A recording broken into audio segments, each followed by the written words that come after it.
Tired at a sports bar. I was exhausted at a sports bar after a long day, just wanting to watch the game and unwind. This girl kept approaching me, trying to strike up a conversation, but I wasn't interested.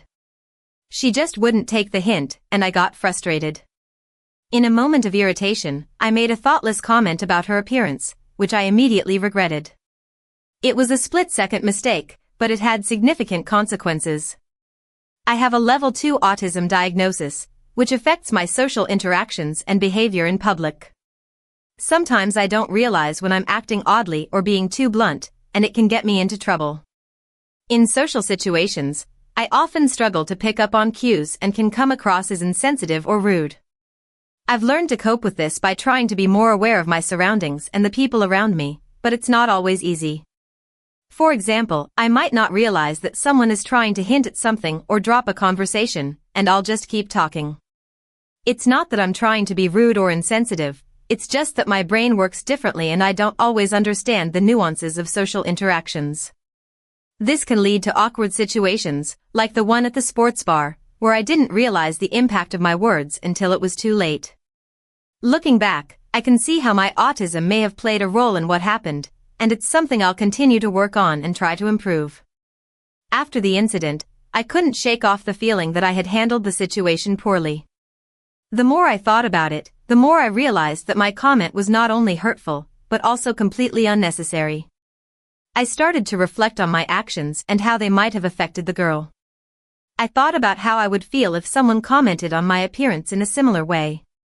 It wasn't a good feeling, and I knew I had to take responsibility for my mistake. I began to understand that my fatigue and frustration were no excuse for taking it out on someone else, especially not in a way that could be so hurtful. As I looked back on the situation, I felt a growing sense of regret and remorse.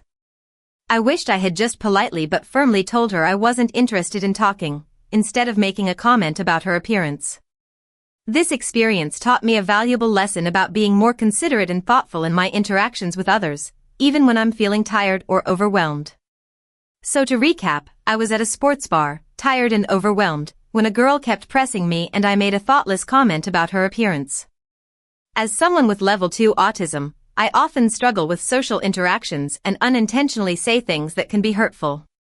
Looking back, I realize I shouldn't have said what I did, and I feel bad about the situation. It's not okay to comment on someone's appearance, especially in a hurtful way. I've learned from this experience and I'm trying to be more mindful of how my words can affect others. I'm not asking for sympathy or excuses, but rather acknowledging that I made a mistake and I'm working to do better. The key takeaway from this story is that we should all strive to be kind and considerate in our interactions with others, and be mindful of others' feelings, especially when it comes to sensitive topics like appearance, to create a more positive and supportive environment for everyone.